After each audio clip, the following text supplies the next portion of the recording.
So I'm going to give my tutorial in two parts. The first part is going to be about a technique for verifying certain properties of GPU programs.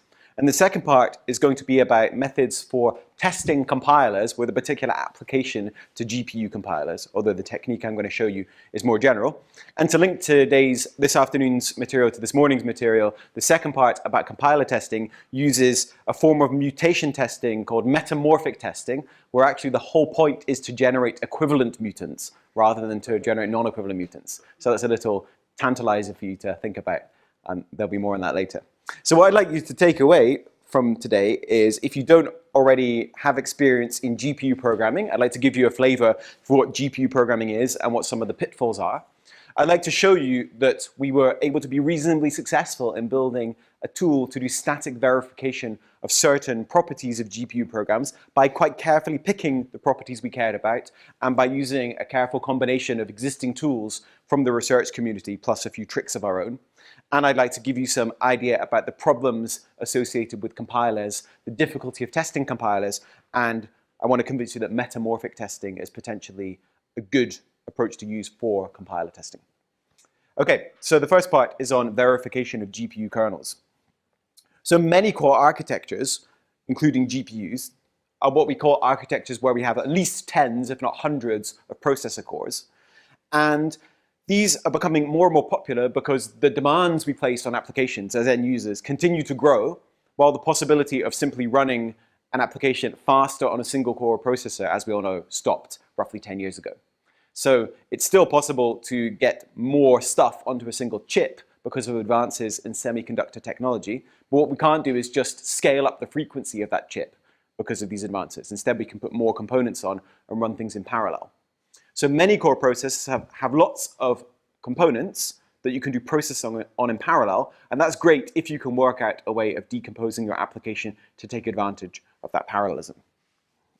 So what we're going to do, as I said, is look at two aspects of many core software reliability. One is the reliability of many core programs, and the other is the reliability of many core compilers. And I'm going to give you an overview of two approaches that I've taken with my research group to addressing these problems, namely, in this part, static verification of GPU kernels and the associated GPUVerify tool, and in the second part, automated testing of many core compilers using the metamorphic approach. And I'm going to give several demos throughout, and I hope we can keep up the interactive nature of the tutorials we had from this morning during the session. So please interrupt at any time with questions, and I'll ask you a few questions during the tutorials as well. Okay, so graphics processing units, unsurprisingly, were originally designed to accelerate graphics processing, which is inherently parallel. So you have lots of pixels you want to color, you can do this coloring in parallel. And the demand for high performance comes from the video games industry, where people want really amazing looking games. So actually video gaming often drives technology forward more than perhaps more supposedly important areas, you know. And early GPUs had limited functionality. They really were tailored specifically towards the needs of graphics. You would have a fixed pipeline of graphics functions you could apply, and these were not programmable.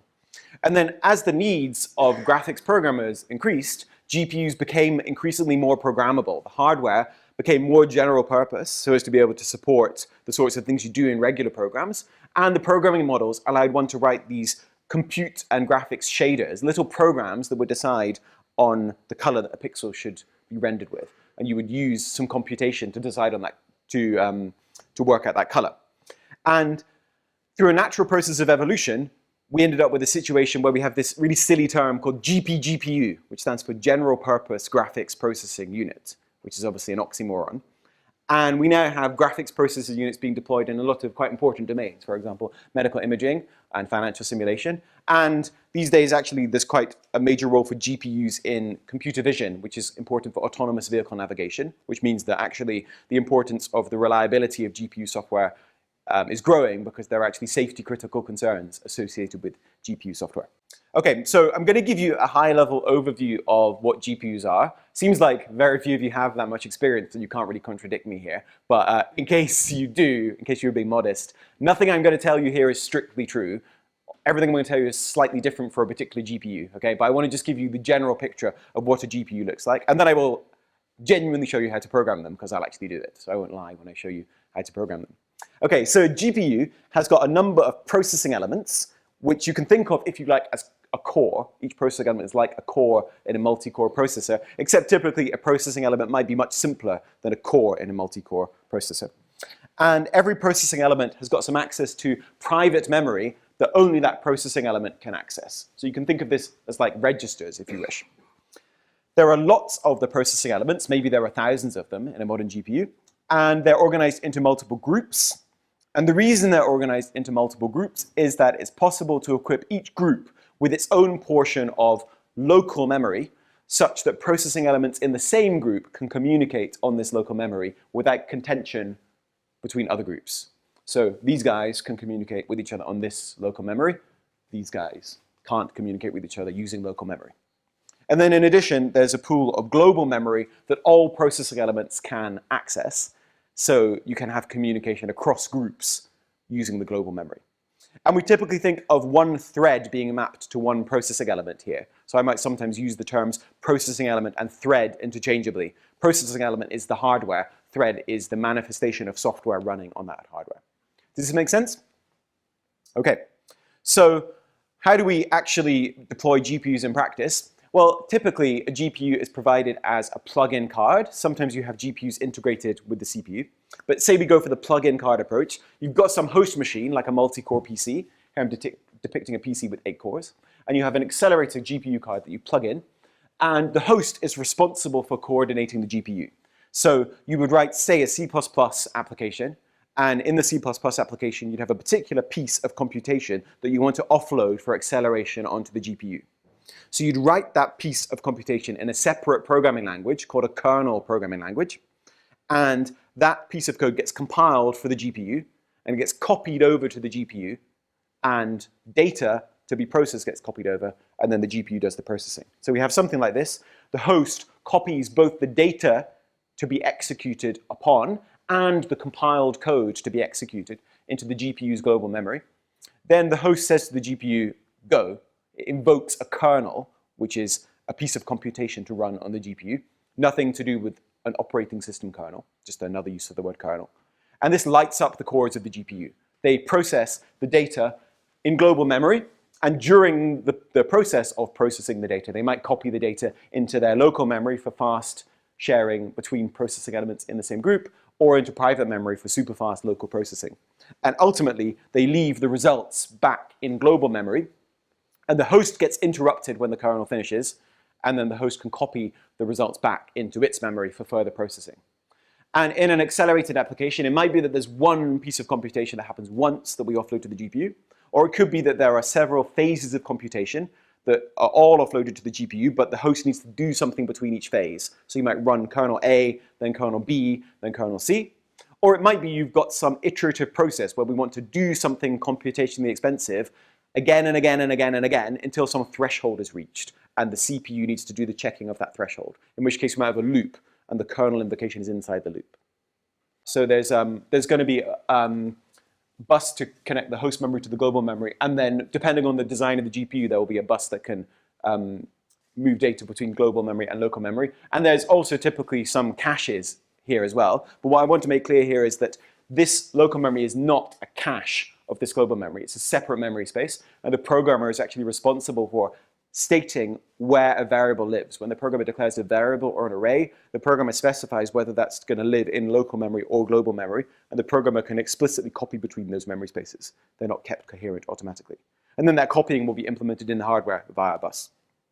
Or it might be that some GPUs actually don't have this distinction between memory spaces, and the GPU programming languages have the distinction as a form of abstraction. So in that case, you might specify this lives in local memory, this lives in global memory. But if the compiler is targeting a GPU that doesn't make that distinction, the compiler will just place all the stuff in the same memory space. So the problem that we've been focusing on in this GPUVerify project is the elimination or detection of data races in GPU kernels. So hands up if you've heard of data races. Okay, so hopefully this should be relatively familiar to you. So we've got a data race in a concurrent program, generally speaking, if we've got two different threads that access a shared memory location. Okay, is that enough? Why not? They can both read. So read is okay. So we need at least one of the accesses is a write. So at least one of the threads is modifying the location. All right, and furthermore, the accesses are not separated by some synchronization operation. And in GPU programming, the method we have for synchronization is the barrier, the execution barrier. And I'll say some more about execution barriers in a moment. So we've got a data race. If we've got concurrent accesses to the same memory location by two different threads, at least one access is going to modify the location, and there's nothing separating the accesses to force an ordering between them. They could happen in any order. So I'll say more about barrier synchronization later. So we might have an intra-group data race on local memory, where we've got two threads running on processing elements in the same group, racing on local memory. We could also have a data race on global memory between two processing elements in the same group, which I'm not showing in this diagram. And we can have an intergroup data race, where we've got two threads running on processing elements in different groups, and they're racing on global memory, an intergroup data race. And of course, we can't have the situation where we have a data race on local memory due to threads in different groups, because threads in different groups can't access the same local memory as one another. And data races lead to all kinds of problems. So you may know there's a paper by Hans Boehm and maybe co-authors called something like "Data Races Are Evil with No Exceptions."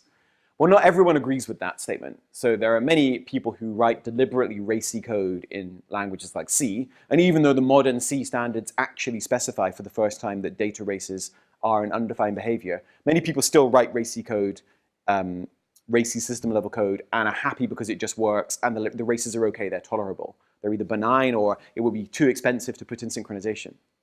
So in GPU programming, data races typically are always unwanted. There are cases where you may have a write-write race where two threads are writing the same value, and you don't care because it doesn't matter which order those things happen in.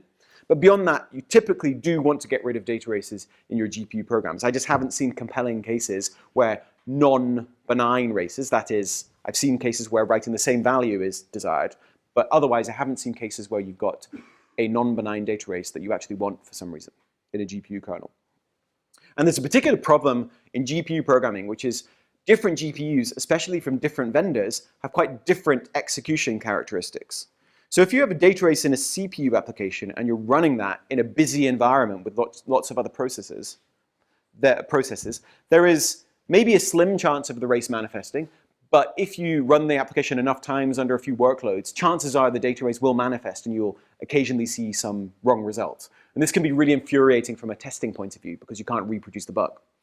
But something that's arguably worse in the context of GPU programming is that you may have a data race in a GPU program that actually cannot manifest on a particular NVIDIA GPU with a particular compiler.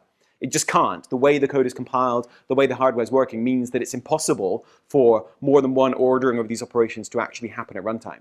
However, it may well be possible for this race to occur if you would port that code to run on, say, an AMD GPU or an ARM GPU or an Intel GPU. So you have this non-determinism between devices, which is really problematic because no matter how thoroughly you test your code on, say, your NVIDIA GPU, you'll never discover there's a problem. And then you run it on some other GPU and it goes wrong. So this is particularly troublesome. It's even worse than the problem of non-determinism on a CPU where you can't make it happen every time. The fact you just can't make it happen on this card is a problem.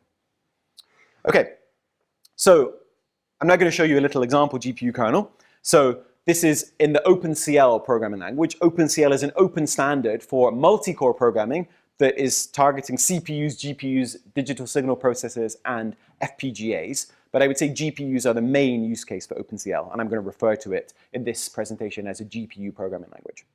So this function addNeighbor has the kernel keyword to indicate that it's the entry point for GPU computation. Every thread on the GPU is going to run this function. It takes two arguments, an array of integers A that's got the local qualifier to indicate this array is in the local memory space, so every work group will have its own copy of the array A, and then an integer offset. Every thread is going to get the same value of offset passed in here. And then what the body of the kernel is going to do is very simple. It's going to use the built-in variable TID. I'm simplifying a little bit. In OpenCL, you have something called getLocalID0 to get your thread ID in dimension 0. And I'm not going to go into the details of that. We're just going to pretend we have this TID. So I'm going to say that A at my thread index gets updated to be the sum of A at my thread index plus A at my thread index plus offset. So question for you now, is it possible for this piece of code to exhibit a data race? In particular, we might have that thread 1 is going to write to A1. Yeah? And thread 0 would read from A1 if offset were 1. Okay? That's an example of why this code could exhibit a data race. And in this case, we would actually have no guarantee in which the reads and writes would occur. And furthermore, in recent work, my collaborators and I have shown empirically that GPUs, modern GPUs, exhibit relaxed memory models. So it's not just the case that you would see some interleaving of the threads. You actually might see some stranger behavior that doesn't correspond to an interleaving of the threads because of weak memory effects. Okay, so yeah, this is more or less OpenCL syntax, and we have a read-write data race between the write to A thread ID and the read from A thread ID plus offset. Is there a value of offset for which this kernel would be race-free? 0, yeah? Another value? Number of threads, yeah? Or larger than the number of threads. Yep. Okay, so it's not that this is racy for every possible offset, but certain values of offsets will make this code racy. Okay, so how do we get rid of data races? Well, we use execution barriers. There's a statement in OpenCL and an equivalent statement in CUDA called barrier that is used to synchronize threads. So when a thread reaches a barrier, that thread has got to wait until every thread gets to the barrier as well. And then two things happen. All threads proceed past the barrier. And furthermore, all memory accesses issued before the barrier are guaranteed to have completed. So on leaving a barrier, a thread can safely read things that were written by other threads before the barrier. So this allows the threads to synchronize with one another. And a key rule in OpenCL is that all threads have got to reach the same barrier. It's illegal for threads to reach different syntactic barriers. This is a property called barrier divergence. I'm going to show you a fun example of this in a minute. As I said, reads and writes before the barrier are guaranteed to have completed after the barrier. Okay, so I'll first show you how to use a barrier to avoid a data race, and then I'll show you how to misuse a barrier. And hopefully that will answer your question. So if we wanted to rewrite that simple kernel to avoid a data race, then what we could do is we could read from TID plus offset and copy the result into a temporary variable, temp. And then we could write to ATID using ATID plus temp. So far this is no better. But then we can stick a barrier in between those statements. So we mean that all the threads have to do their read, and then they synchronize at a barrier, and then they all do the update to ATID. And this forces all the reads from the offset thread ID to happen before any of the writes to the thread ID. So it means that these accesses cannot be concurrent anymore. Does that make sense? Well, are you making the point that once a program is free from data races, it may still have atomicity violations? That's a very good question. Actually, something that's quite fascinating to me about this barrier synchronous model of computation is that in this model of computation, actually, freedom from data races implies deterministic execution, which isn't the case in a regular CPU program. So if you imagine a concurrent program written in C, for example. If you take every shared memory access and wrap it in a lock, unlock, you introduce some big lock, like the God lock, say, and you wrap every access in a critical section protected by this lock. You make the program data race free in some trivial sense, but you of course don't necessarily make the program correct, right? If actually things have got to happen in chunks, you don't make them happen in chunks. Okay, so you can still have atomicity violations. If the only means of synchronization you have is an execution barrier across all threads, then you have this property that the initial state of execution precisely determines A, whether there will be data races, and B, which barrier you will end up at if there are no data races. Okay? So if there are no data races, all the threads are guaranteed to access disjoint data and get to the same barrier. And from that barrier, they're guaranteed either to race or to reach a deterministic next barrier, having done something deterministic based on their current state. Okay? So actually, if there are no data races, and if barriers are the only means of synchronizing, you can't have any kind of non-determinism, so you can't have any atomicity violations. And actually, that is what the technique that we've built in this GPUVerify tool is entirely based on, although we didn't realize that until after we built it. We were trying to understand, why is this working well? And people would ask, could you apply this more generally? And I would say, well, no, you can't. It's very tied to GPU programming. And it took me a while to realize it's this particular property that we're exploiting. Okay, so this is what you can't do. You can't say something like this. If I'm thread 0, go to this barrier, otherwise go to this barrier. You might think this is fine. Every thread reaches a barrier, and then they would all synchronize and could all carry on from their barrier. And this would be fine in something like MPI. I don't know if any of you have done MPI programming, but I haven't done MPI programming, but I've read a bit about MPI, and I believe that in MPI, it's okay to reach different barriers. You've got to just make sure enough processes get to a barrier that the count of that barrier gets reached.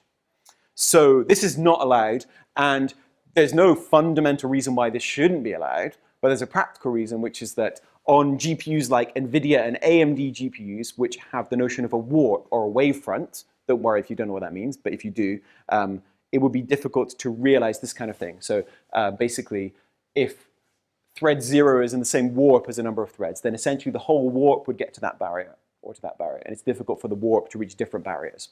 So it's kind of the GPUs for which this language was designed leaking up into the design of the language, which I think is reasonable. It would basically be very expensive to compile code for a GPU if you were going to allow this. Whereas if we just say this is an undefined behavior, the compiler is allowed to assume you don't do it. That means the compiler can generate efficient code without having to worry about this tricky scenario. Okay, so what I'm going to demo for you shortly and also show you some of the theory behind is this technique and tool which we call GPUVerify, best name I ever came up with, a verifier for GPU kernels. So it's a tool that analyzes the source code of GPU kernels written in OpenCL or NVIDIA's CUDA language, which is very similar to OpenCL. And it checks for a number of properties: data races within and between workgroups, barrier divergence, which is the property I just showed you, also out-of-bounds array accesses, and furthermore, the user can write their own assertions in their kernels, which the tool will check. But that's not really our main use case. That's more something we implemented because it was useful for us to be able to test the tool by checking whether it could prove or disprove certain assertions, rather than a feature that we've actually put time into making scalable and work well. So what I'm going to do now is give you a demo where I'm going to write some OpenCL code with your help, and run it, and we'll see some interesting effects, and then we'll show GPUVerify in action. And then I'll move on to explain to you roughly how GPUVerify works. Right, in that case, I'm going to switch to Visual Studio. And what I want to do is write a simple OpenCL kernel that's going to compute a reduction. So first of all, is this readable enough at the back? Okay. So suppose we've got an array of numbers, x1 up to xn. Then the reduction of that array, with respect to the plus operator, is the sum of all of its elements. So we just sum up the elements of the array. And in particular, from basic mathematics, we know that if we had got the array 0, 1, 2, 3 up to n-1 for some n, then the result of reducing that array should be n multiplied by n-1 divided by 2. Okay, so we're going to use this formula as a simple way of testing our implementation of reduction. So what I'm going to do is walk you through a possible OpenCL implementation of reduction. And please shout out if you think I'm making mistakes. We can do what I like to call human type checking. And then we will see it running in action and go through some interesting behaviors. Okay, so the first thing I'm going to do is tell you that the result we're going to produce is going to be a single integer, which is in global memory, but we have to write to a pointer to that single integer. And the input is going to come as a global array in, which is going to be more than one element. And n is the number of elements we're going to reduce, which is an unsigned integer. So the first thing I'm going to do is I'm going to make a local array, so a local int array called partial sums, which I'm going to say has got size 256, because this kernel is special cased to run with 256 threads. Okay, that's we could get around that, but that's just the case at the moment. I'm going to say that every thread is first of all going to say that its partial sum, so partial sums of get local ID 0.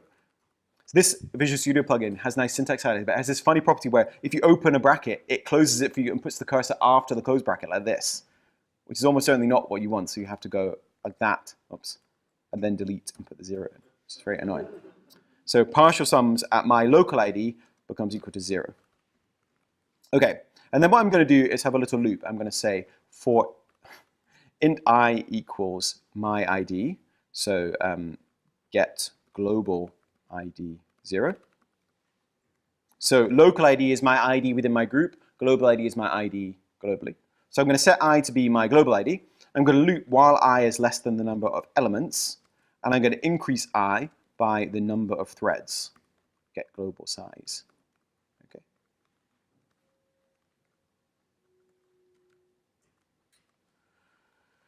And inside this loop, I'm going to say that my partial sum, so I'm going to say partial sums at my local ID equals partial sums at my local ID plus in of I. So I set partial sums of my local ID to be 0 initially. And I'm looping through all the data, starting at my global ID, going up in chunks of the number of threads. So if I'm thread 0, and if there were 10 threads, I would be going 0, 10, 20, 30, 40, 50. If I was thread 1, I'd be going 1, 11, 21, 31, 41. And I'm going to update my partial sum with the input array at index I. Okay, so at this point, partial sums has really contains partial summations. I've summed up a whole load of elements. So basically, when you launch the kernel on the device, you say, there are this many work groups, and this is how big they are. And that determines a thread's local ID and its global ID, and that can't change during computation. Good question. Okay, so now what I want to do is sum them up. So what I'm going to do is what's called a tree reduction, and I think it might be good if I use the board briefly to explain this. So let's say we had got an array with 8 elements. And what we want to do is sum up these 8 elements into one element. The way we do this with a tree reduction is we first of all have this element be summed with this element, okay? Where this element be summed with this element, this one with this one, and this one with this one. So we basically add every element to its neighbor 4 places away, okay? And once we've done that, we then add these two together, and these two together, and finally we add these two together. And that gives us our final result. So you can see this looks like a tree. And what this means is if we have enough threads, we can sum the array up in a logarithmic number of steps. So in the first iteration, half of the threads can take responsibility for doing an addition. Then in the next iteration, a quarter of the threads can take responsibility for adding up 2 of the partial sums. And then in the next iteration, an eighth of the threads can take responsibility for doing another addition. And in this case, because there were only 8 elements, 8 threads, that's the last iteration. So conceptually, do you see what's happening here? So we're going to do a summation with half the threads, a summation with a quarter, a summation with an eighth. Then we would do it with a 16th if there were more data to be processed, etc. Right. So I want to implement this in OpenCL. And I think one thing I've noticed is that I actually already defined TID to be get local ID 0. So just to clean up the code a little bit, I'm just going to do a quick replacement of get local ID 0 with TID to make it a bit more readable for you. Okay, and what I'm going to do here is I'm going to say for int d equals, and I'm going to say 128. So I've got 256 threads. I want half the threads to be active initially. Okay, and then I want to say while d is greater than 0, d becomes equal to d divided by 2. And I'm going to say here that if my thread ID is less than d, that means I'm still in the game, okay? So d is the number of threads that are still in the game, and it's halving each iteration. So if I'm still in the game, then partial sums, my TID, is going to be equal to partial sums, my TID, plus partial sums at TID plus d. So I'm going to take my neighbor, d places away's partial sum, and add it to my partial sum. Right. And then at the end of the loop, excuse me? I've missed an S. Thank you. At the end of the loop, partial sums 0 has the result. So I can say, if I am thread 0, then result becomes equal to partial sums 0. So I can take responsibility for copying the final value into result. Can anyone see any more trivial problems? Have I made some typos, anything else that you can see now before we run it? Okay. So, so what I'd like to do is then run this little program. So first of all, I'm going to compile the host code. So actually, this code gets compiled at runtime. We run the application, and at runtime, the host Application says, okay, what GPUs are available? What CPUs are available? Which one do you want? Okay, compile the code for this one. So what I'm going to do then is say, it should be an x64 directory with a debug, and my thing is called OpenCL reduction. And if I run it with no arguments, then this is going to tell me the usage. So I meant to give it a platform ID, a device ID, and the length of my array to be summed up. And it's found one OpenCL platform, so it's possible for a given machine to have more than one OpenCL platform in it, and any platform can have a number of devices.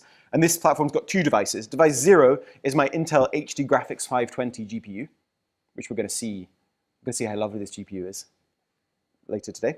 And device number 1 is my Core i7 CPU. So you can see I've got a CPU and a GPU implementation of OpenCL here. Right, so let's run the reduction. And why don't we run it on the GPU? So platform 0, device 0, and let's try it with an array of length 1024. And what the program's going to do is check that the reduction of the array 0, 1, 2, 3, 4, 5, 6 up to 1023 matches that formula I showed you. 1024 times 1023 divided by 2. Okay, so run the application. Where do you check that? Oh, I didn't check it on, so this is the bit of code that runs on the GPU that does the computation. And then this C++ file, which I'm not going to show you, this is the code you've got to write to actually make the thing run on the GPU. It's actually quite a lot of code. And it's this bit of code that does the checking. I won't go through it. Okay. So success, expected and got 523776. Good. So let's run that a few times. So it looks good. Let's try it with something a bit larger. Let's do it 20 times. 6, 7, 8, 9, 10. Let's maybe, oh, sorry. Let's up it a bit. Okay. Oh! So this is pretty worrying in the sense that this is, working most of the time, but very occasionally failing, but really very occasionally. I mean, I don't know how many more times we'd have to run it before it would fail. This is actually a perfect example where it did fail once. Occasionally I've given a talk along these lines and it's just never failed, and that's a bit boring. It's nice that you saw, it does go wrong. So it's not, this isn't one of those cases where on my GPU it can't go wrong, even though it's wrong in general. It really can go wrong. It's rather rare. Unfortunately, if we run it on the CPU, it will just go wrong, okay? So this is a case where you could do pretty good testing on your CPU. You can see there's a lot of variability when I run this on the CPU. But the GPU we saw, which is device 0, we saw almost no variability. We almost always got the right result. Okay, so as you pointed out, the problem is we haven't put any barriers into the code, right? So where would we need to put a barrier to make this code correct? Yeah, okay, so we can do a barrier here. And when you use a barrier, you have to give a memory fence. So I'm going to say here, CL global mem fence to mean make sure all accesses to global memory are synchronized. And here, between the loop iterations. Okay, so if I now run this, then on my GPU, okay, I get an error saying, use of undercloud identifier CL global mem fence. Let me just check something. CLK. Okay, so it should be CLK as in OpenCL kernel.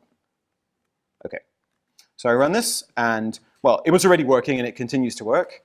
Now I could run this on the CPU and I'm getting good results on the CPU. So it may seem that we've made things right by putting this barrier in. Okay, we might want a little bit more confidence in that. So what we can do is we can run our GPUVerify analysis tool.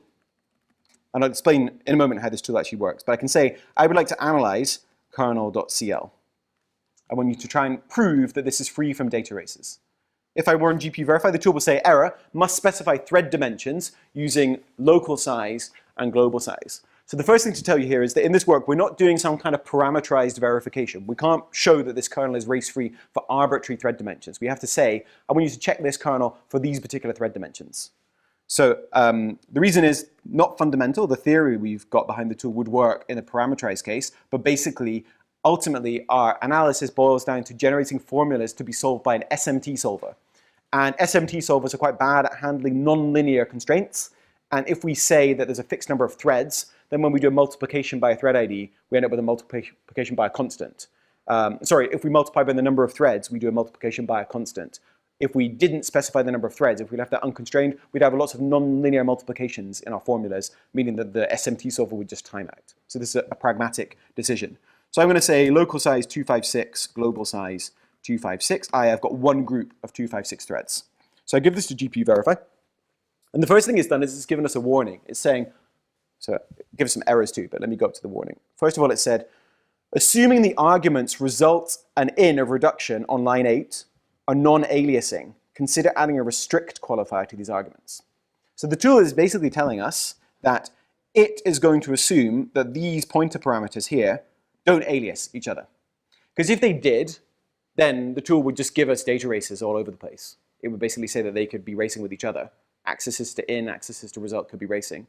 Now, there's nothing in the OpenCL specification that says you can't pass aliasing parameters to a kernel, but no one ever does. So we made the decision to make our tool assume something that's going to make its analysis task easier, but give you a warning that it's going to do that and that you should specify restrict on those arguments. So what we can do is we can add the restrict qualifier, which is a C99 qualifier that says, I am the only way you can get to this bit of data. So result is the only way to get to the data that result points to, and in is the only way to get to the bit of data that in points to. So therefore they can't alias. This is good because it means the compiler can do more aggressive optimizations of the code, and it makes life better for the program analyzer. So this is a good thing to do both ways around. So now let's run GPUVerify again. And now it's giving some errors. So it's telling us things like there's a possible write-read data race on partial sums element 9. There could be a read by work item 1 with local ID 1 in work group 0, and a write by work item 9 with local ID 9 in work group 0, and this could happen if n was equal to 3, for example. So it's giving us a possible race in this kernel. But the kernel looked kind of race-free to us. So did anyone pay very close attention when I mentioned fences for the barrier? No? So I said we want to synchronize on global memory with that fence. But actually we don't. We're actually doing the computation in this partial sums array, which is a local memory array. So we really should have said we want a barrier that synchronizes on local memory. And on an Intel GPU, there's actually no distinction between local and global memory. So a global memory barrier did the job for us on this Intel GPU. And I think this is one of these cases where there's a possible data race we could have on other GPUs that we would never see on our Intel GPU. But GPUVerify doesn't know what GPU we're verifying for. It's verifying for OpenCL in general. So with these things fixed up, then we should get the case that we have no data races within work groups, none between work groups, no barrier divergence, no assertion failures, and of course, no warranty provided by Imperial College London or the Multicore Programming Research Group. Okay, and just to show you, if I remove, for example, this barrier completely and rerun the tool, then we should see that the tool starts to give us some possible errors.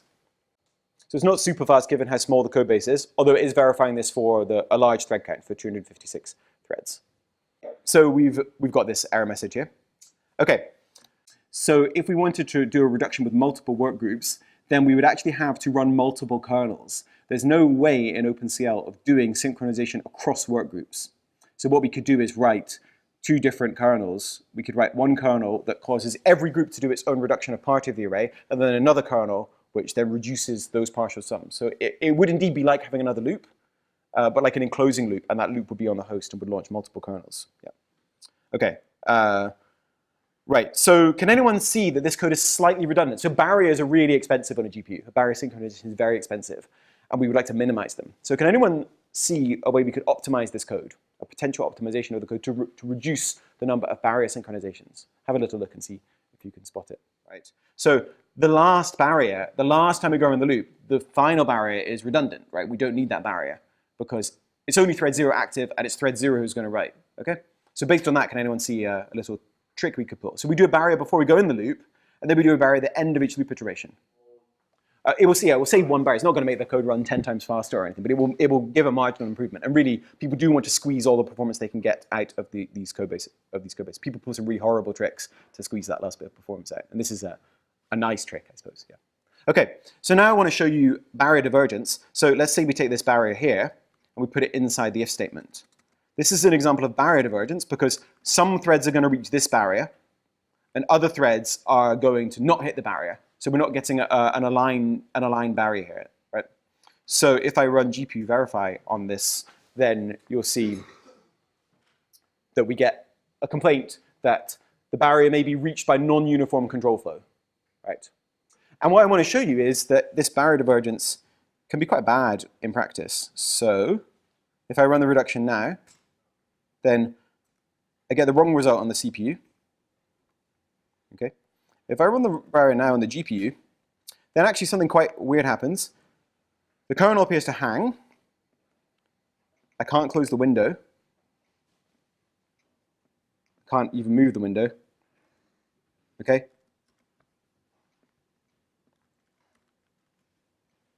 So yeah, this isn't good news. My machine is basically locked up, right? Okay. So something's happening, but not quite one. I can try to do Control-Alt-Delete. So I'm going to have to restart the machine. So you really can do quite horrible things with GPUs because they're running drivers that are running in some kind of privilege mode that's quite close to the kernel, and you do need to be quite careful. Sorry? Probably deadlock, right? And it can also, in this case, the GPU is it's controlling my display, so it can freeze the display, which means that maybe things are still happening, but if you can never get the display back, that's problematic. So yeah, this is quite bad. I actually discovered this issue when I was teaching at another summer school, and I discovered it by mistake. Well, I said, why don't we try this with a barrier? And it completely floored me, and that killed the rest of the presentation. Okay, but luckily this time I came prepared. So now, what I want to talk to you about is roughly how this technique works behind the scenes. So what we wanted to do with this work was find something that was capable of proving these quite modest properties of GPU programs. Are they free from data races? Or are they free from this other property, barrier divergence? So what we didn't set out to do was to prove arbitrary functional properties of GPU programs. And I think that was a good decision because it meant that we could make some progress in trying to get towards a reasonably concrete aim. Okay, so the first thing that I want to observe while the laptop is restarting. So interestingly, well, you might find this interesting. When I was practicing this, I found that the example I just showed you made the window hang, and it was impossible to close that window. It didn't actually crash the machine. It just made that window, that command prompt, could not be closed. And I could keep using the machine, and I was planning to just keep doing the presentation. Yeah, with that window, basically being a defunct window. Anyway, so the essential idea of what we wanted to do was to take one of these massively parallel GPU kernels and transform it into a sequential program that just involves assertions. And the idea is we wanted to do this in such a way that if we could prove correctness of the sequential program, that is, the sequential program is free from assertion failures, we would know a property of the massively parallel kernel, namely that it's free from data races and barrier divergence. Right? So I actually completely agree with Jeff's remark about correctness during his tutorial this morning. I think that correctness is a very dangerous term that people band about a lot of the time. I think it's a useful term when it's possible to be quite precise about what one means by correctness. So when I say we end up with a sequential program we want to prove correct, I really mean we end up with a Hoare logic type sequential program, a completely cleanly specified sequential program with a full spec for which the notion of correct is a binary notion. And if we can prove that that program is correct, we know this GPU kernel is free from this well-defined property called a data race. And I think that in that context, you can use the word correctness in a meaningful way. Although in the second part of the tutorial, I'll show you that even then it's not quite so clear-cut. Okay, so we want to take our massively parallel kernel K and turn it into a sequential program P such that correctness of P implies race freedom and divergence freedom of the kernel K. So the first trick we do is we observe we can focus our data race analysis because at any point of execution, two threads are guaranteed to be between two barriers. Remember I told you that a thread waits at a barrier for all other threads. Okay? So it's impossible for one thread to be here and another thread to be here. Okay? So a data race can only occur between statements that are inside the same barrier code region. So that immediately helps. It means we can restrict our analysis to looking at these barrier intervals. Now this might be a little bit complicated if a barrier is in a loop, because one of these intervals might actually be the code below the loop, below the barrier and above the barrier in the same loop. But conceptually, this does simplify our analysis task. Okay, so the next thing is that if we've got n threads, then approximately how many schedules do we have for one of these barrier regions? So let's say we've got k indivisible statements between two barriers, and we've got n threads. Then roughly speaking, how many possible thread schedules are there for the threads to run from this first barrier to the second barrier? The total execution length is k times n. So there are k times n statements that are going to be executed. Okay? So thread 1 executes k statements, and there are n times k choose k choices for those k statements in that n times k list, right? And then thread 2 executes k statements, and well, I did this a while ago, so I can't remember the reasoning, right? But there are basically, some large number of possibilities for where thread 2 statements could be relative to thread 1 statements. And basically, if you think about it, there are going to be order n to the power k possible schedules, right? If we consider all the ways you could interleave the threads between these two barrier intervals. So if you were going to apply something like a model checker to one of these programs and look at interleavings between threads, there would be an enormous space of schedules that you'd have to search, and this would not really be feasible. Okay, do we really need to consider all of these schedules if we want to detect data races? And the answer is no, right? Actually, and this might be kind of surprising, it's actually obvious if you think about it for a while, but it was surprising to me initially. It suffices just to consider one schedule of the threads between two barriers. And furthermore, it doesn't matter which schedule it is. You can pick any schedule you like. Okay? So if we've got a barrier A and a barrier B, then for instance, what we could do is consider thread 0 running from barrier A to barrier B.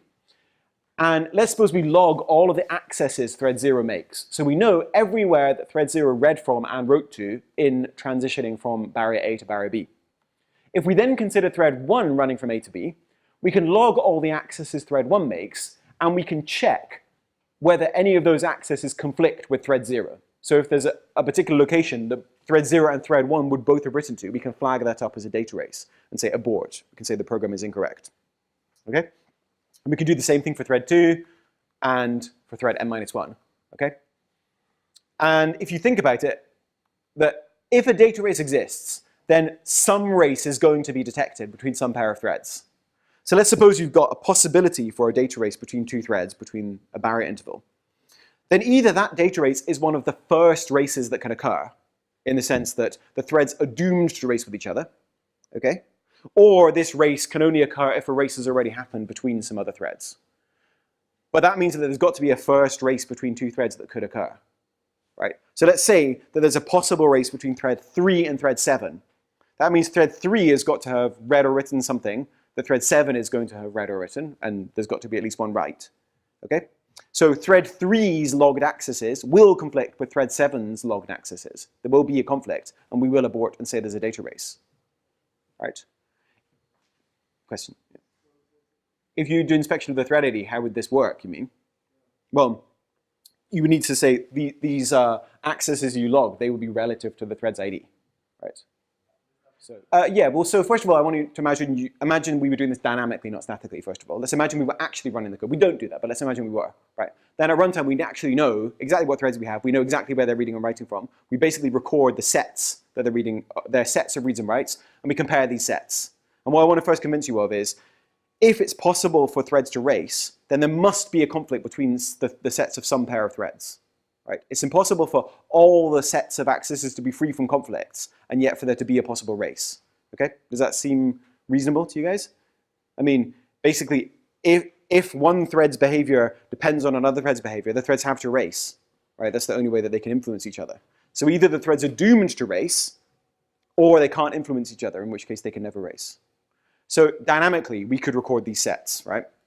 And if a data race exists, then a race is going to be detected. And if no data race exists, then this schedule is actually going to be equivalent to all other schedules, in that the computation of a thread does not depend on what the other threads are doing, because the threads are not racing with each other.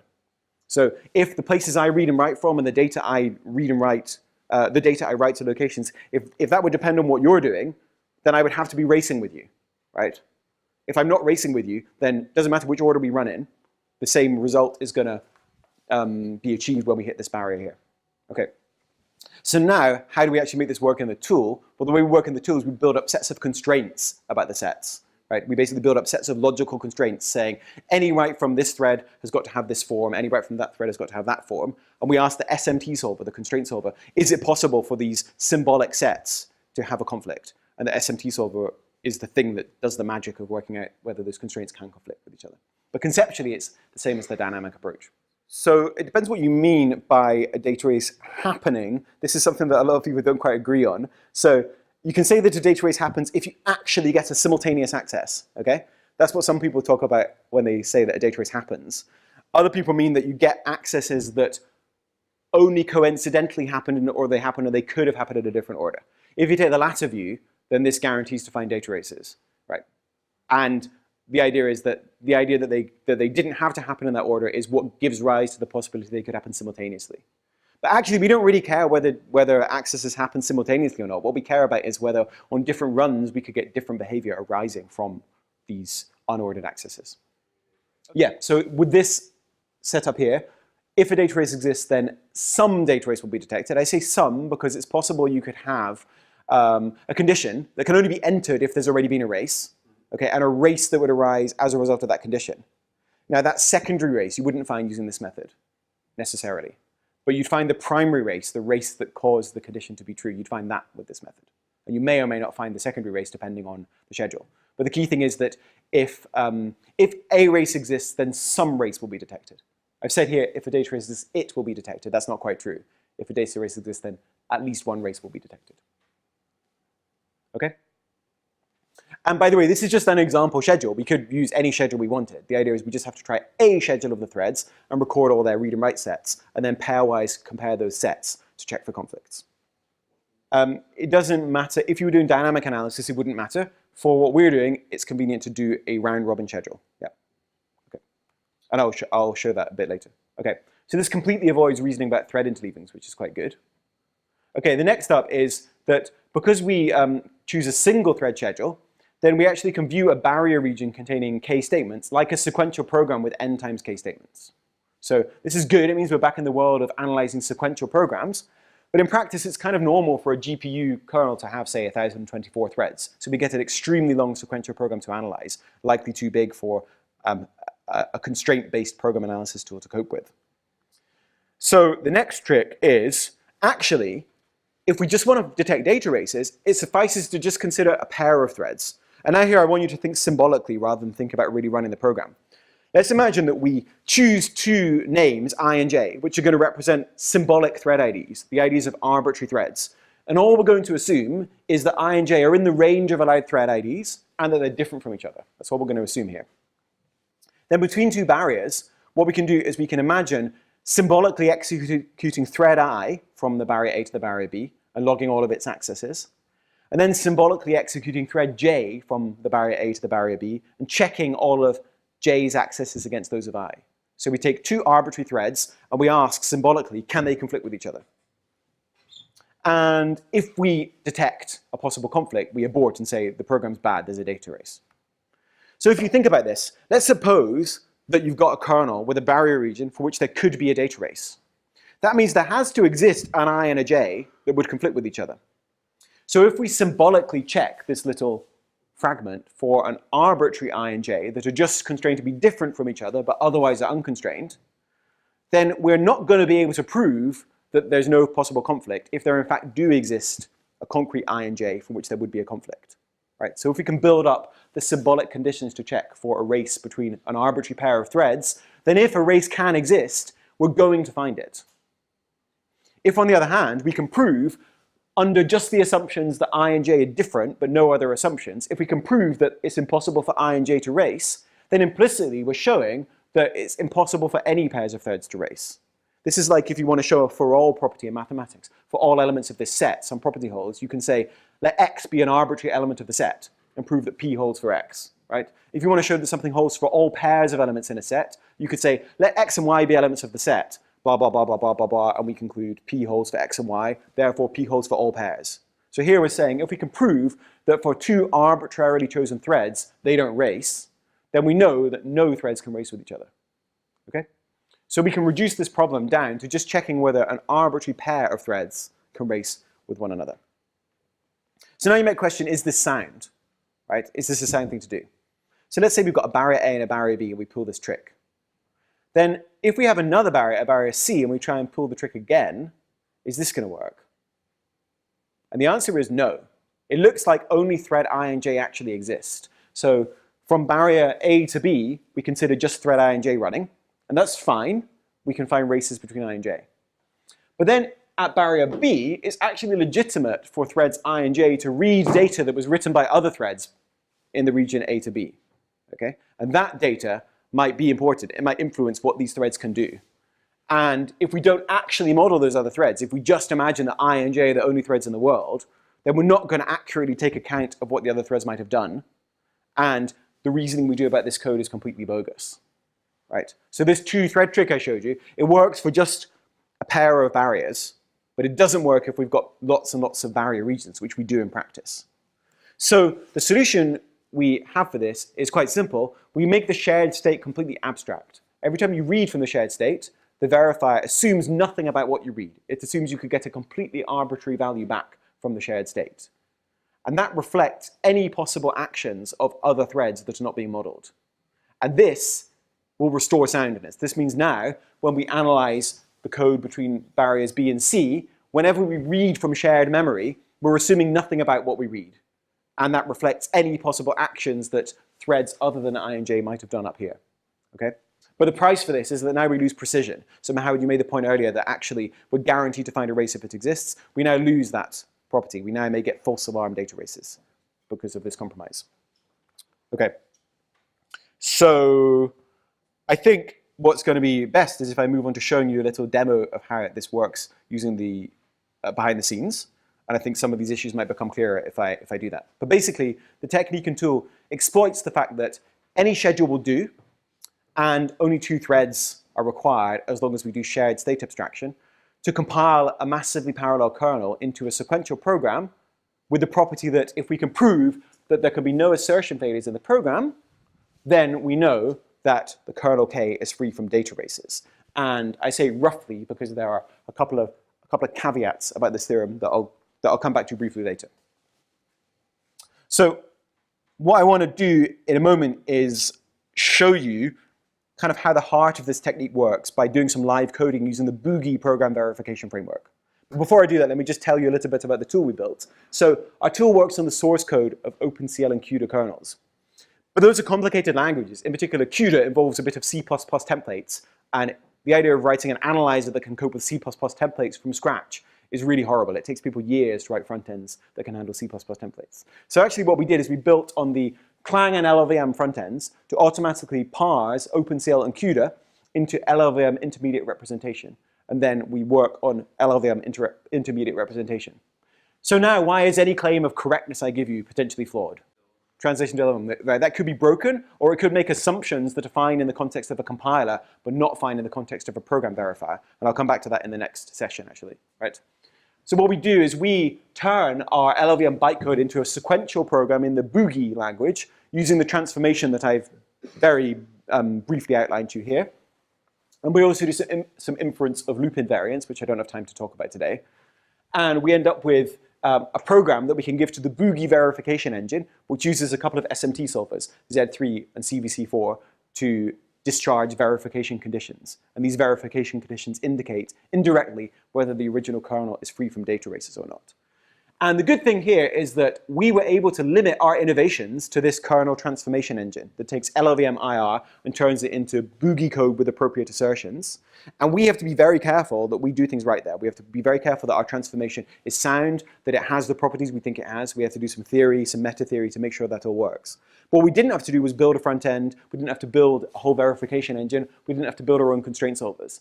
And I can't emphasize enough how much reusing all this existing infrastructure has A, made the project possible, and B, made the soundness of our approach easier to argue. So this Boogie verification engine is actually very simple and is based on quite simple principles that are well understood, for which the soundness has been long established. And we're able to build on top of this. And we've got to be careful that the transformations we apply here are sound, but we can then rely on the soundness of this verification engine. All right. So what I want to do to finish up this part of the session is give you a little demo using the Boogie tool to show you roughly how GPUVerify behind the scenes handles a simple kernel. Okay, so what I'm going to do is go into my demos folder, and I'm going to open up kernel.bpl, which is a Boogie file.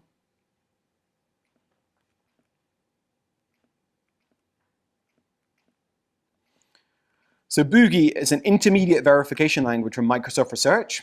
and it allows you to write quite simple programs with pre and post conditions and assertions in a language that's got cleanly specified semantics, and you can then use SMT solvers to actually check the correctness of these programs in a binary fashion. There are no kind of undefined behaviors or cases where we're not quite sure what we mean by correct. It's a very clean, simple language.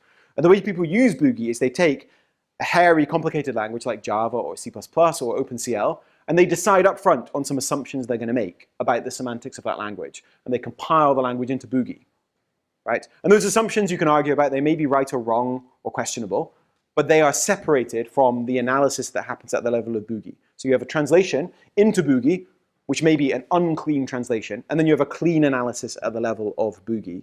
And this is good because it means that you separate the semantic decisions made about language encoding from the decisions made about program analysis.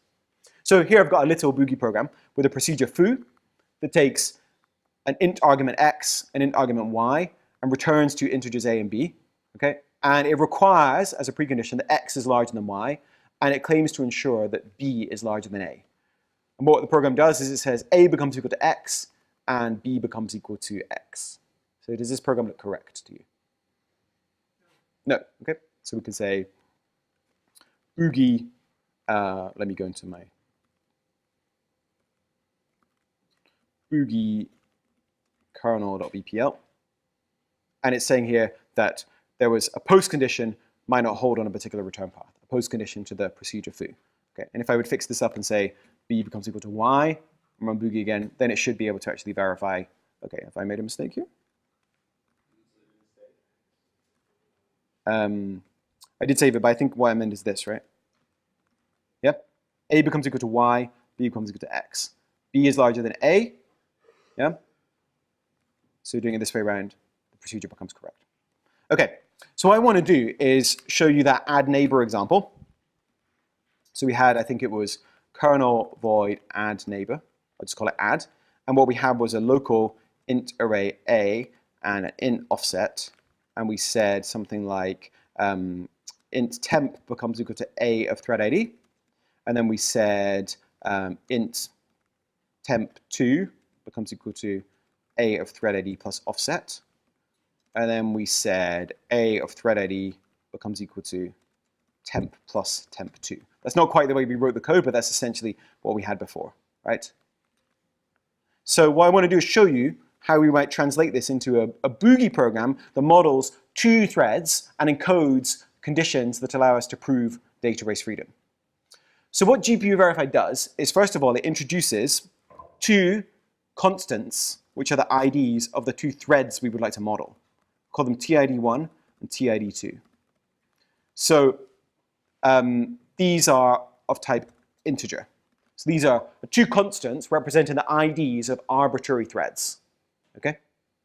And then you also need to tell GPUVerify how many threads there are in your program. So I can say const n of type int and an axiom saying that n is equal to some number like 256.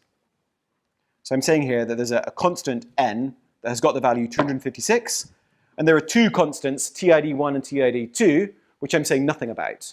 Okay? But I do want to say something about those constants, actually. I want to assume that they are different from each other. So I can say axiom TID1 is not equal to TID2. And I can also say axiom TID1 is greater than or equal to 0. TID1 is less than n.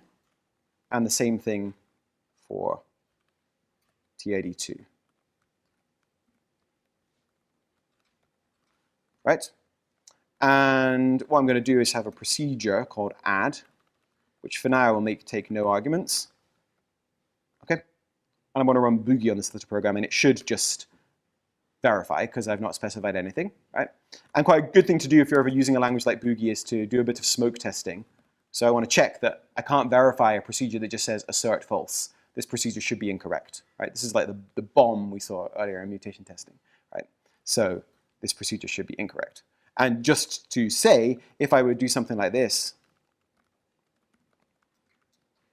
let's say I would say that thread 1 has got to be -5, my axioms are now inconsistent. I'm assuming that thread 1 is greater than or equal to 0 and it's -5.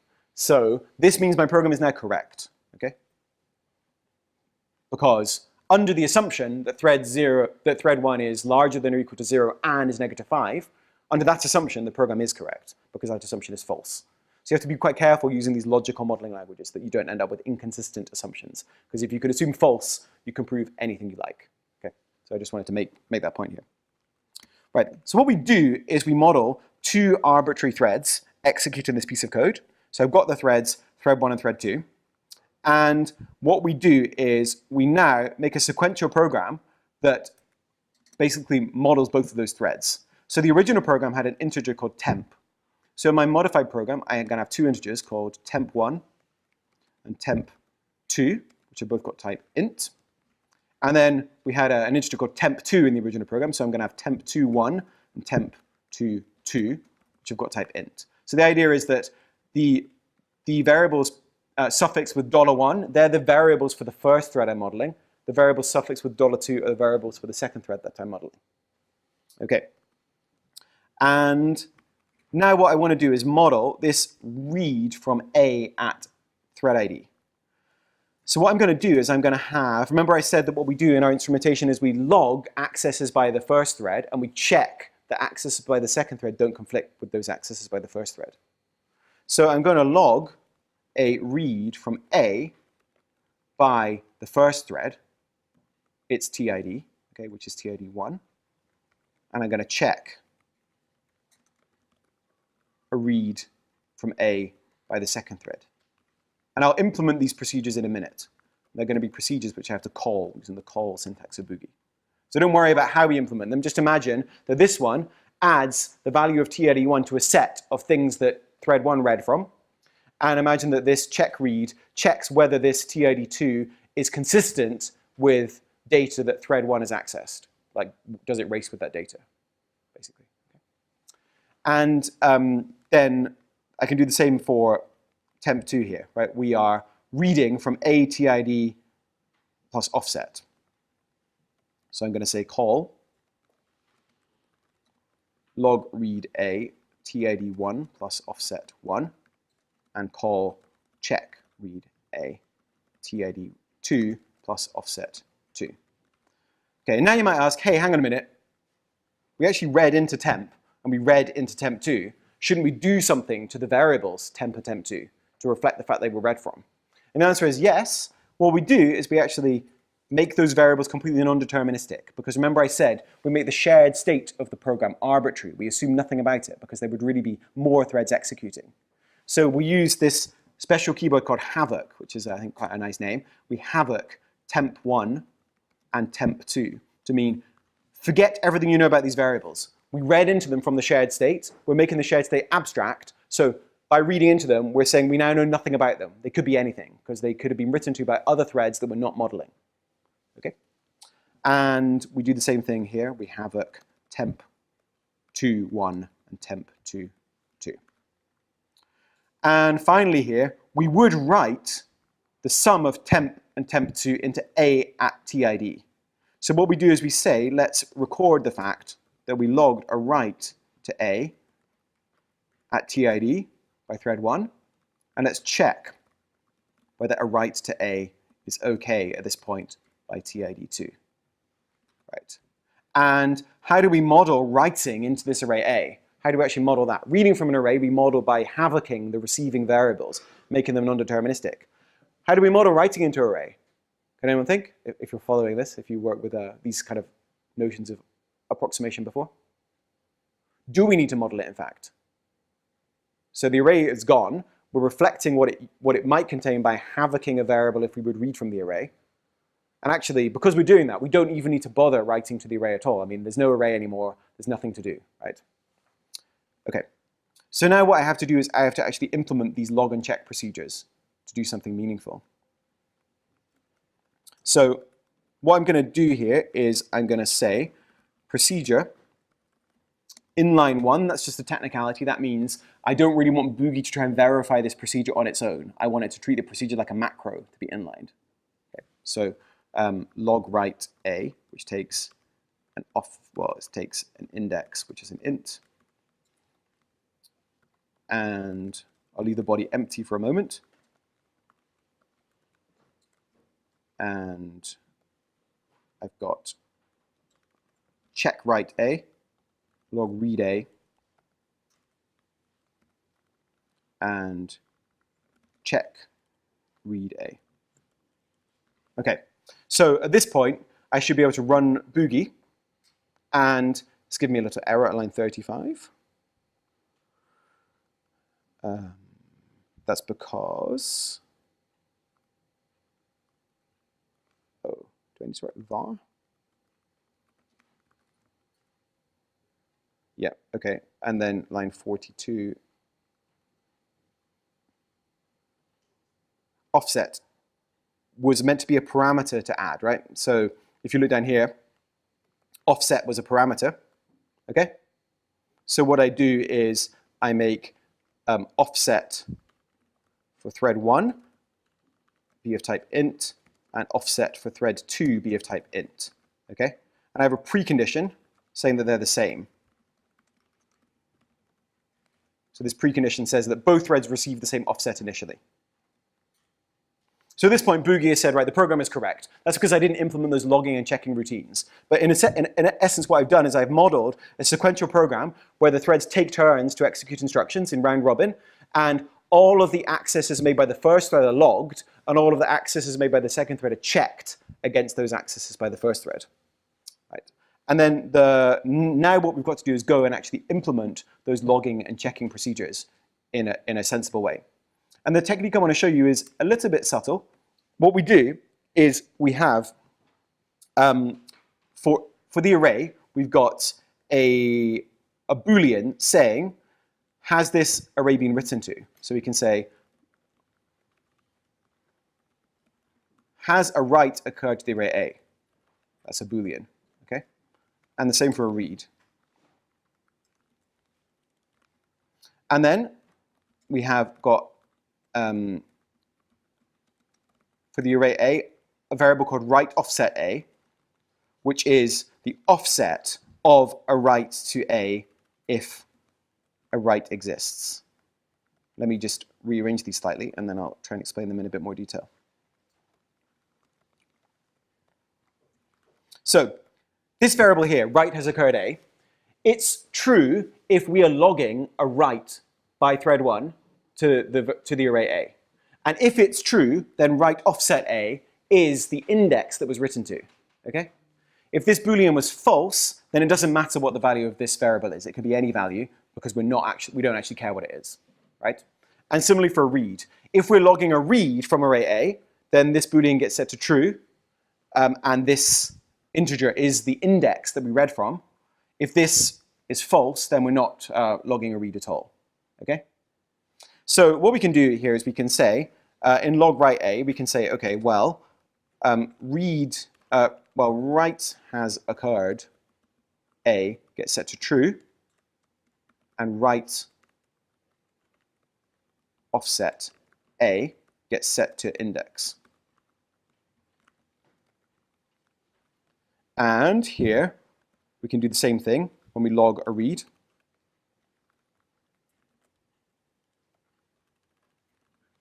Okay?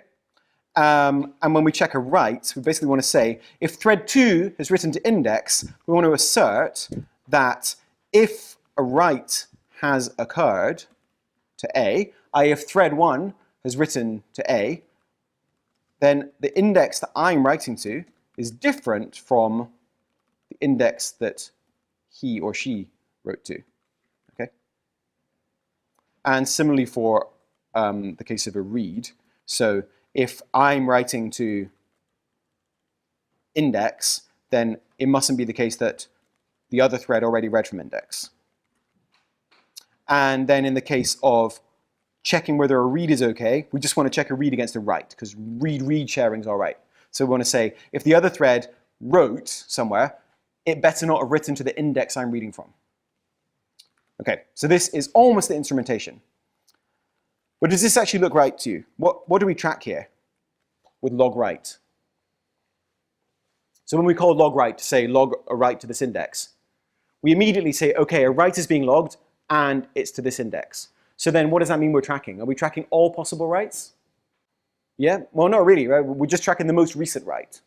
So you might have something like a bad write followed by a sequence of good writes, followed by a read that would race with a bad write. But we wouldn't detect that race because we've only tracked the last possible write. Okay? So that wouldn't work, right?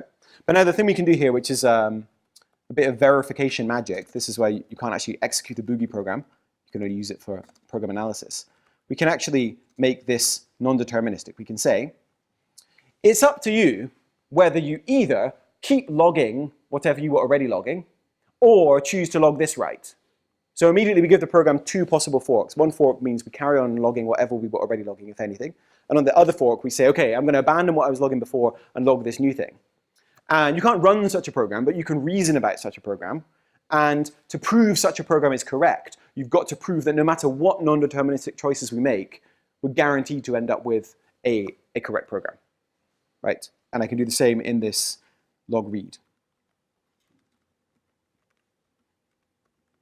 Oops.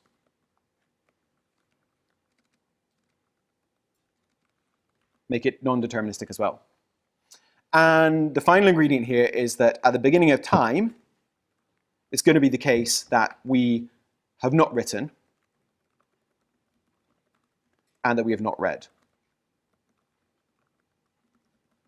So at the beginning of time, there are no reads, there are no writes. Okay? So now if I run boogie on this program, then it's going to say that a command assigns to a global variable that is not in the enclosing procedures modifies clause. So in boogie, by default, you've got to actually specify for every procedure all the variables that it can possibly modify, which is slightly annoying. So what you can do is you can pass a flag called doModSet analysis, which makes boogie work this out for itself. So with that flag, then boogie is going to give an error, which is not going to be readable for us right now, but it's basically saying that a particular assertion might not hold, and it's assertion at line 28. So let's go to line 28. So it's this assertion here, an assertion about a read-write race. So it's in the check-write procedure, and the problem is that there may be a read-write race, which we knew that this add neighbor routine had, right, because we didn't have a barrier. So the tool I showed you, the GPUVerify tool, is applying this transformation behind the scenes. And one job it's got to do is actually map these boogie errors back to errors about the original source code, which is actually quite difficult and an enormous amount of work and something that you don't even mention in a paper, right? You just, you know, sort of thing that as an academic you get kind of no credit for doing. But if you don't do it, then no one is going to possibly understand how your tool was working. So originally our tool gave error messages like this, and no one was interested in talking to us about it. No GPU programmer had any motivation to understand these error messages. When we put the effort into making it give nice error messages, we got a lot more interest in people in the tool because they could really see what it does. Okay, but trust me, this is the low-level error trace corresponding to the problem. Okay, so the way we fixed the problem was we used a barrier. So in the original source code, we put a barrier here, right? No. I think what we did was, excuse me, yeah, barrier there, okay?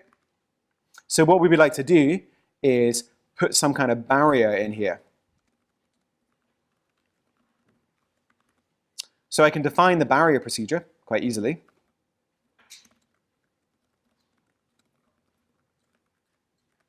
Just by saying that, okay, a barrier synchronizes the threads. So it says that a read hasn't occurred. Oh, thank you. And a write hasn't occurred. So a barrier resets those instrumentation variables. And if you notice, the check read, it's an implication whose left-hand side is write has occurred. Okay, so if I make write has occurred false, I immediately make sure check read is going to pass. And similar for check write. So with this, then the program verifies, right? So putting this barrier in makes the program verify. And if I would say put the barrier in the wrong place, put it here, then the program shouldn't verify. Right. So I hope that I've given you some idea of behind the scenes, the way the tool is taking this program and manipulating it into a form that models two arbitrary threads. And what's actually happening is boogie, the boogie verifier, is taking this code and it's turning it into a big constraint to be given to the Z3 SMT solver. And it's the Z3 that's actually doing the reasoning and working out whether these accesses can be disjoint. Okay, so I know I'm running slightly over time, so I'm just going to go through a couple of slides that I'm not going to dwell on them. I have some slides about lessons learned from the project. which I won't go through in detail, but I just want to say, I think we did well by targeting a tractable problem here, not by going after arbitrary functional correctness for programs in the whole of C, for example. Okay. Another issue, a lesson we learned is reusing infrastructure was really important. Reusing all this stuff that I mentioned before, I can't stress how valuable that was. That was a really good thing to have done in this project and let us actually apply our tool to big collections of real programs rather than to a few programs that our parser could handle. Related to this is the front-end problem. So our first version of the tool, we did hand translate programs into Boogie. And then we built our own front-end that could only handle structured programs, which meant that we could only handle kernels that obeyed particular rules. And then we threw away that front-end and built a proper front-end based on LLVM.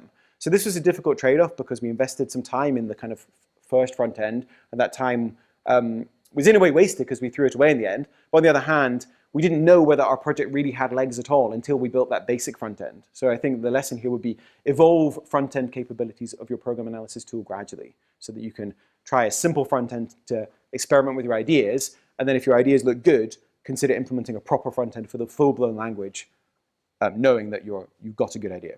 Okay? And the final thing I want to show you is we did an evaluation of 4 optimizations in GPUVerify, and we had this great result, which is that with optimization 1 enabled, we could get a speed up of up to 16 times, with 2 optimizations enabled up to 19 times. With all 4 of them enabled, we can make certain benchmarks go 87 times faster through the verifier than with no optimizations.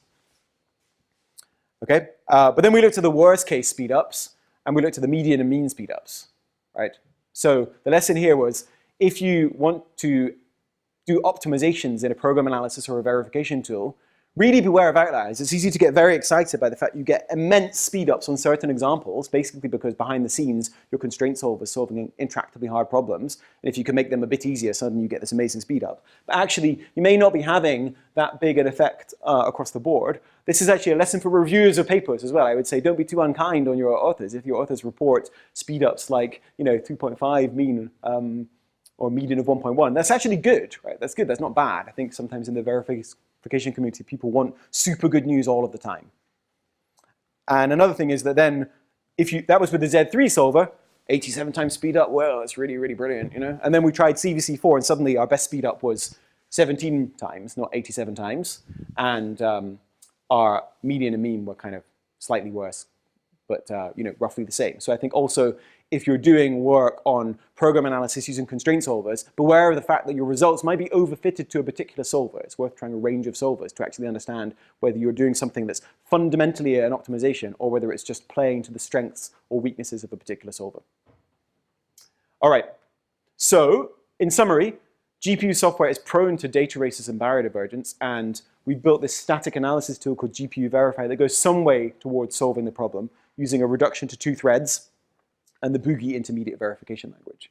And there are a lot of open problems here. I don't mean to be dismissive of functional verification when I said that we started with a tractable problem. I think it would be interesting to look at richer functional properties. And reasoning about floating point operators and fine-grained concurrency will be 2 of the big challenges associated with reasoning about more interesting GPU programs. So let me conclude this one by saying that we've got a number of papers from our research group about this project, and that there's a lot of other exciting work going on about GPU program analysis, for example, at the University of Twente, at the University of Utah, and there was this paper from PLDI a few years ago that combines static and dynamic analysis in a kind of interesting way. Okay, so that's the end of the first part of my tutorial, and after the break, I will talk to you about this compiler testing work.